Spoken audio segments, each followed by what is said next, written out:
Hello and good morning, fellow targeted individual. I want to talk about how state sponsored terrorists bypass terrorism charges. Subnational groups, non state entities, militias, insurgents, or lone citizens operating below sovereign authority, like having sovereign immunity, are the only actors legally capable of receiving terrorism charges under U.S. Law 22 U.S.C. 265 6F. States and their proxies are explicitly excluded when they are massacring civilians. The same is seen in EU and UN resolutions. So there are legal loopholes which shield state actors. Terrorism statutes require subnational perpetrators. State violence is reclassified as war crimes or national security. So when you look at what's occurring towards Palestinians, where innocent people are being mowed down that have no weapons, they're just running to food aid sites so that way they can get food. Those crimes, according to international law and U.S. law, are not considered domestic terrorism, but a war crime. This is to downplay the act and to put it on the government versus the people behind it. So I want to talk about another loophole is sovereign immunity, 28 U.S.C. 1602. It blocks lawsuits against governments. The third one is sometimes there's no statute for state-linked killings. Things are just buried. Then we have state armed militias. The group may be labeled FTO, but the sponsor faces only sanctions, never terrorism charges. Now, let's say a citizen conducted a bombing. Let's say that a lot of people were killed at a market. The same act committed by a state aligned force like the USA or Israel would just be considered a war crime at most. This double standard is rooted in law, not morality, and grants states impunity while criminalizing identical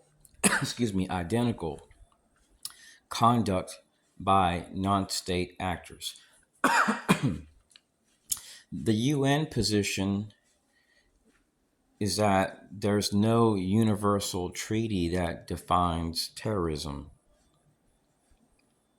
So, a state bombing its own or foreign civilians is not terrorism under UN framework. Remember a while back that there was a plot by DOD to conduct bombings and assassinations in America to utilize as a pretext to enter into Cuba? That's an example of what I'm talking about. That would not be considered terrorism, but terrorism was their goal to meet their political objectives. Most people assume that terrorism just means killing civilians to spread fear, no matter who does it. But legally, it's defined to exclude governments. That's not a mistake, it's by design. This double standard protects state power while targeting non state threats. War is a nasty thing, fellow TIs, because when you look at wars, you see innocent people being harmed. You see people without power, people that are unable to provide for their families, people that are unable to enjoy their environment. Their enemies target their resources and their power to cause the government to fall. So that way people leave those areas. When you look at the Ukraine matter, what do you see? That for years, Ukraine conducted NATO drills on Russia's border, like right there at the edge, pretty much at their border to intimidate them. The Russians weren't even there. So what the enemy does is they try to intimidate you. It could be 5 o'clock in the morning and you're going to work. You're stopping at a gas station. Some old guy parks next to you. No big deal. You walk inside. He walks inside. He walks right up to you and whistles in your face or does some type of skit and walks right out. The enemy is hoping that you will attack that person. You know why? Because that way they can destroy your life. The enemy is utilizing warfare strategies in our communities. What you're going to notice is that in cities like Orlando, Austin, Texas, Phoenix, Arizona, these activities are flourishing because after 9/11, instead of our government targeting terrorists, what they did was they utilized 9/11 to create a police state. So everybody is a suspected terrorist. And because of that, it's led to the mass creation of programs and people which are just seeking money to target people. Once you're listed as a target, it allows large groups of people to monitor you under the guises of risk management. You'll notice that some of the biggest scumbags out there, fellow TIs, hide behind like risk management, public affairs, a lot of groups which are just based on narrative control and in profiting off of people. You're no longer seen as a citizen, you're seen as a product almost, a stock, commodity, something that can be profited off of. So you have people which are just simply profit driven. And then these people are seen as respectable when what they're doing is actually illegal. You cannot legally go around harassing people where they eat, buy food, and shop and expect to continue to get away with that. But they do, and the reason why is due to sovereign immunity, because they're working with the federal agency. So when you're going to state government, you're reaching out to DHS Homeland Security committees on a state level that are in your state buildings where your politicians work nationwide in every single state. These people are not going to respond back because they're tied to your citizens core programs. They're tied to these groups which have been established. And if you're exposing it, then you're challenging the status quo. You're saying, look, what you're doing is wrong. I don't agree with this. These programs have been established and they don't want that power to be removed because these secretive backdoors, which are allowing the CIA, NSA, fusion centers, and different groups to bypass our laws and to have sovereign immunity and to do what they want. Now, domestic terrorism is not a societal problem within the United States. It'll never be one. It's a governmental problem. And it stems from a lack of respect for U.S. laws and the Constitution. And it's based on typically covert action. While these activities have impacted children discreetly and adults, is kept secret. And their goal is to erode your quality of life by systematically triggering you.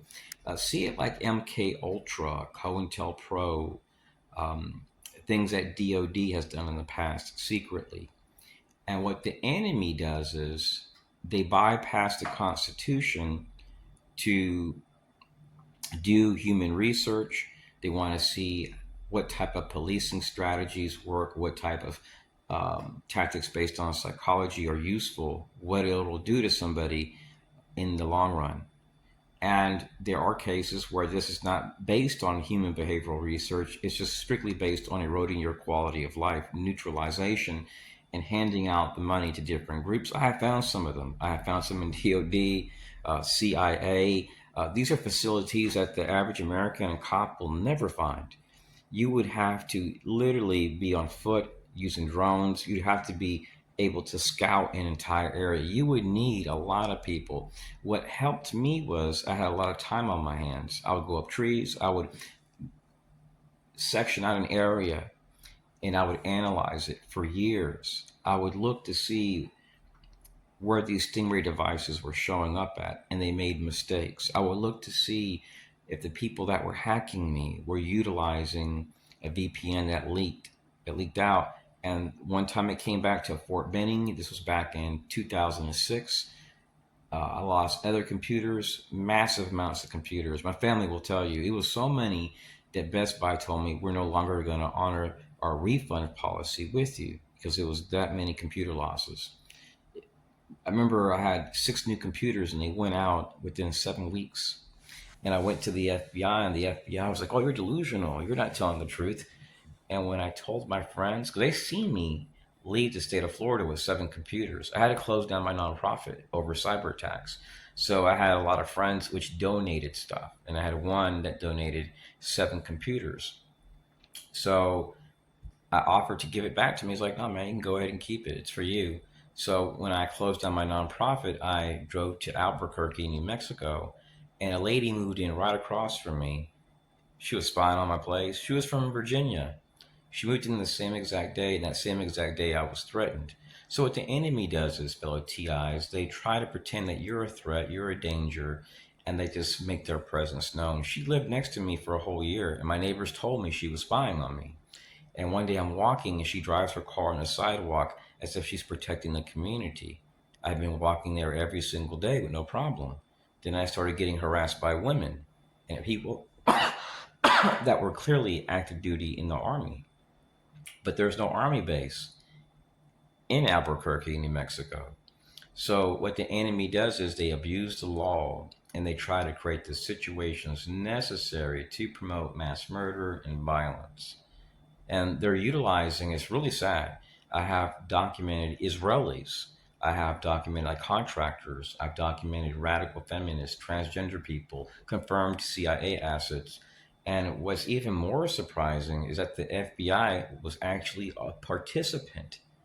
And then you had select cops, typically constables, police chiefs, the people higher up. And I'm not saying they're terrorists, but they would conceal this as if these people were conducting a lawful activity, while the entire time the person is going to state government, local government, police asking for help.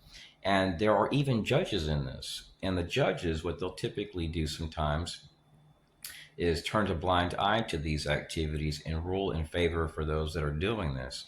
So we do not have a constitutional form of government. Everything we've been told is being a lie. So rumor is that the U.S. is going to attack Venezuela. And from what I'm seeing, fellow TIs, this is not about fighting cartels. If you do research on starvation in Venezuela, you'll see that people were starving there because we placed sanctions on them. This was to create the conditions necessary to create chaos in that society. People resorted to eating animals at zoos over this. Teachers became prostitutes. Doctors lost everything. Priests starved. People's family members starved. Kids died. Can you imagine having your sister or brother die from starvation because another country puts sanctions on you? This actually happened. So, what we've seen in Israel, that's a genocide. What we've seen in Venezuela, that's a genocide. But it was conducted discreetly, while technically it is a form of terrorism and oppression. I guess you can call it financial terrorism. Yeah, it is essentially terrorism. So the term terrorism has been defined by the same groups which typically promote it. When you say it's terrorism, it doesn't mean nothing because laws have stated this is terrorism only when non state actors lash out. So when you look at Hamas, and I'm not a Muslim or a supporter of any type of groups that kill people, especially Israel's government, I can't support terrorism. But when you look at the nations fighting for Palestinians, you see it's only Hamas and Hezbollah and groups like that. According to Israel, those are terrorists. But if Israel sprays every single day down 100 people that are innocent with bullets that have no guns in their hands, that's considered counterterrorism and applauded by U.S. politicians. It's like no big deal. It's like right now, if our government decided they were just going to start killing people, to me, that is terrorism. But to other nations, that is just considered a war crime. Terrorism impacts people from all walks of life. And when you have groups of people which exist all across this nation talking about the same things, and that's not a coincidence. When I talk to people and I see that they're all having heart issues, financial issues, they're stressed out, and they're all talking about psychological warfare, being harassed by people from an army base or a citizens corps, a local VFW, local partners and businesses, that is a form of terrorism. These psychological operations, fellow TIs, impact people from all walks of life. And there are other governments which have their own types of activities they do which are similar. But for this to occur in America, it's pretty hypocritical. I would expect this from like third world nations, which have to maintain control because there's too many people and very little resources for control. But in America, for this to occur shows to me that the only terrorism threat we face are people that seek to manipulate others in other countries through social and economic sanctions to oppress them. And they utilize that to harm people while promoting narrative control and then terrorizing them. I would say that the highest rates of mobbing seen within our nation are going to be seen within our security apparatus, healthcare, education, those types of sectors. The reason why I say this is because the Army has had an extreme amount of complaints concerning mobbing. And I believe the majority of these complaints are never addressed, in that at times when people try to get support, especially within like the CIA and so on, within like DOD partners, that some people even experience hazing and retaliation. So when you look at some of the people which are utilized for targeting, what you see is that some of these people have been mobbed. You see some of them are showing that they're willing to violate your rights to make a buck. So these are the types of people that I view as oath breakers. They'll swear an oath to the Constitution and join the military or law enforcement. But then when nobody's looking, they'll support an interagency partner. They'll lie on reports, kind of like some fusion centers. They lie a lot. I don't know if they've gained this attribute from the FBI and prior administrations or the CIA or national security apparatus, but they do lie a lot, and there's a lot of proof. I have video proof they lie. So when you're targeted, you may have people from healthcare sectors coming your way.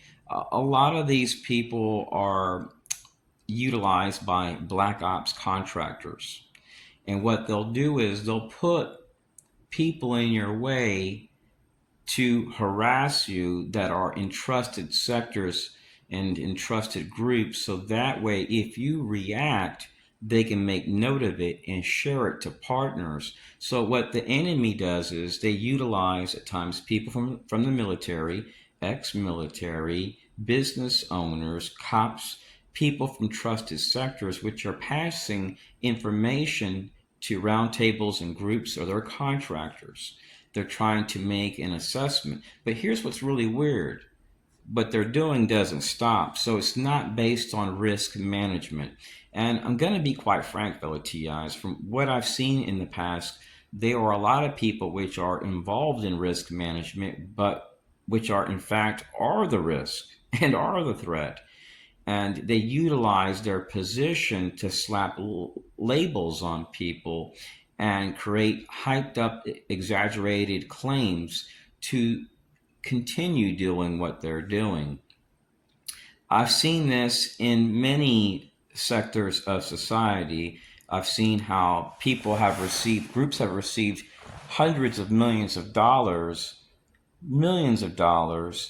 just to support a cause which is not an epidemic.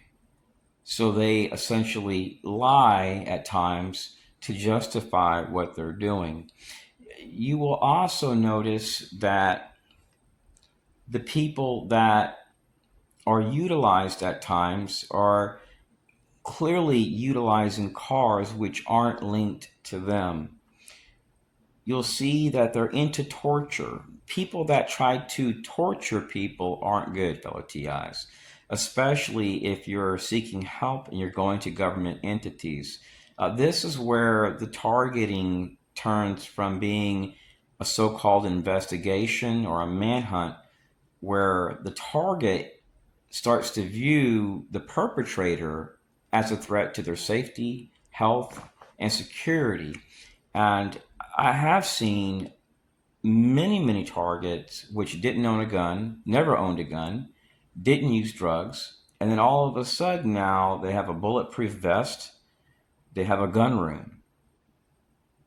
And these are people that don't break any laws. If you go around harassing their families, they'll go to cops. And then if the cops don't do nothing and the target does something, well, guess who it falls on? Law enforcement. So this creates a very troublesome situation for municipalities, because now the municipality feels concerned. Now they got to try to get you out of the community. And what they'll do is sometimes they say, okay, we'll let you do whatever you have to do to get this person out of here. He's a threat. So what the enemy does is they artificially create the situations to categorize you as a threat, because what they'll do is they'll deliberately expose members of the army. Deliberately. They'll deliberately expose Citizens Corps. They'll deliberately expose radical feminists, university offices of community engagement. So what they do is they do what it takes to expose themselves at times and then put it on other people, so that way you can't figure out who's doing this. See, if somebody harasses you and utilizes a lot of different people, and then one day these perps come your way wearing a CIA t-shirt, you may assume, oh, I'm dealing with the CIA. But when you see these people wearing CIA shirts, driving black SUVs and going into a U.S. base, well, you already know that people on that U.S. base typically wear military uniforms, or they're dressed in regular clothes if they're a civilian. So it makes sense, fellow TIs. You have people that are able to target you at airports, hotels overseas. Department of State doesn't respond back. DHS slams phones. The FBI slams phones. I've talked to FBI field agents, people that are whistleblowers, and some have left the country to get away from this in the past. They've told me the FBI does this. They've told me the CIA does this. They've told me DOD does this, like sometimes partners. Most of these people are good, but what happens is when you've been written off as being a threat, interagency partners will collude and they may all start outsourcing. That's why when you do your research and you start researching these people, you find out that a lot of times they're tied to associations which have affiliations, a partnership with your CIA or DOD or law enforcement. So within our apparatus, fellow TIs, we have cops, we have different people that have secret clearances. They see what's going on, but they can't technically do nothing. You know why? They can't do nothing. And the reason why is because you cannot arrest these people. They're working with national security partners. They have immunity.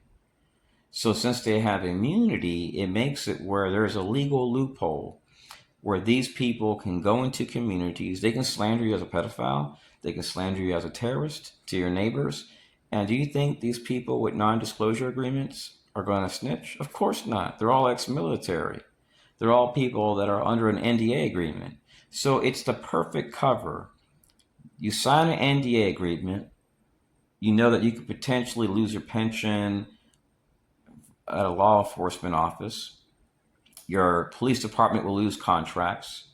You'll lose your job on your base. Your family will be destroyed. You'll go to prison. You'll be fined, charged, potentially killed and targeted secretly. So there's no incentive to snitch. This creates the perfect cover for narrative control. So within the United States, fellow TIs, there are a lot of people which would do this to profit. Now, the outcome of this, from what I've seen, when it's long term, has been poor health for a lot of targets. There are some weak minded people which crack. And what happens is they develop alters, different personalities. I read this in a book concerning Freemasonry and the CIA, which helped develop MK Ultra. So this involved British intelligence and Freemasons. And what's interesting is that, did you know DHS put out a memo? I actually have it and I've shared it with a few people. I made a video about it on an older channel. And it mentions that they were the main community policing partner for DHS. And then Citizens Corps was like a component. It's like the boots on the ground, all hands on deck approach. And they go to neighbors, they go to block watch captains, your church, your postal clerk, postal unions, NSA, CIA, so gas stations. And they would just go in there and tell people, hey, do this, do that. And this was done so that way you would react towards one of these people and it would not come back to the people involved. So everything, essentially everything related to terrorism is a governmental issue, not a societal problem. It's engineered. And there are ways of dealing with this, like leaving the country. Personally, from what I've gathered, if they're using non disclosure agreements and the activities present pre terrorism indicators, it would require people that have skills in dealing with national security threats, people that have experience in interrogating people to gain the truth. Because if they're able to do this in our schools and all across the country, this would mean that the only national security threat on our soil currently would be members of the United States government hiding behind our flag. Say no to violence, say no to terrorism. God bless. Peace. So, after spending many years doing research on threat assessments, counterterrorism, national security law, private investigations, and reaching out to people which are court subject matter experts, people which are investigators, and seeing how they came up with their analysis, seeing the strategies which were being utilized to investigate, I adopted some of those strategies and it helped me to pinpoint the location of these groups. I also have spent not hundreds of hours, thousands upon thousands upon thousands of hours. I've been a target since 1996. I spent thousands of hours on foot, and I would dress up like people in that area. If I seen they were wearing Versace or Armani shirts, well, I'd buy me one. I would put on a gold chain. I might pretend like I'm taking a walk and put a headband on and buy me good shoes, good jogging clothes, and just jog. And I would be recording with DVR camera sunglasses. And I would go district by district. I would block up a district into 20 sectors. And I would record every single area. And I would look to see if I was harassed in certain areas as an indicator of where the threat potentially worked at. And this helped me to pinpoint hordes of engineers, hordes of DoD contractors, hordes of Israelis tied to contracting, civic groups, Freemasons, ex-military, LGBT, transgender, DEI, university offices of community engagement, national security partners, DoD partners, FBI partners, CIA partners. And that's what helped me to somewhat put this puzzle together. And then when I seen it and when I analyzed what was going on, I couldn't believe it. Everything pointed to domestic terrorism, active shooters, and violence. And then that's when I started making videos more than ever. And then when AI started getting popular, I started asking AI questions. And it started giving me an analysis of what I was experiencing, similar reports all across the United States, and what it was linked to. And when I found out, fellow TIs, what it was linked to, it was confirmation that not only have I clearly seen what this is linked to, but that AI has also analyzed the situation and has stated it's linked to the same things our government is supposed to prevent. It's a shock, and most Americans can't grasp it. They're believing in the Constitution, patriotism, and the U.S. flag, and that's a good thing.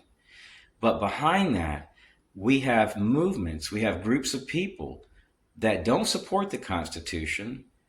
They just have the flag as a decoration.